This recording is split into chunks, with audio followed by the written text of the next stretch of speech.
February 17th, Daily Devotional, Lift 'em Up by Ellen G. White. Power to multiply. Elisha said, "Give to the men, that they may eat." But his servant said, "How am I to set this before 100 men?" So he repeated, "Give them to the men, that they may eat." 2 Kings chapter 4, verses 42 and 43. And there came a man from Baal Shalisha, and brought the man of God bread of the first fruits, 20 loaves of barley, and full ears of corn in the husk thereof. And he said, "Give unto the people, that they may eat." And his servitor said, "What should I set this before 100 men?" And he said again, "Give the people, that they may eat. For thus saith the Lord, they shall eat, and shall leave thereof." So he set it before them, and they did eat, and left thereof, according to the word of the Lord. 2 Kings chapter 4, verses 42 through 44.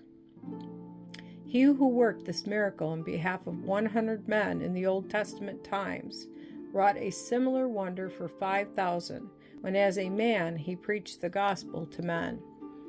In the wilderness, Christ supplied his people not only with bread, but with the clear flowing streams. It is the grace of God and the small portion that makes it all sufficient. God's hand can multiply it 100-fold. From his resources, he can spread a table in the wilderness for more than 1,000,000 people. By the touch of his hand, God can increase his scanty provision and make it sufficient for all. It was his power that increased the loaves and corn in the hands of the sons of the prophets. The Lord has given his life to the trees and vines of his creation. His word can increase or decrease the fruit of the land. If men would open their understanding to discern the relation between nature and nature's God, faithful acknowledgments of the Creator's power would be heard. Without the life of God, nature would die. His creative works are dependent upon him. He bestows life-giving properties on all that nature produces.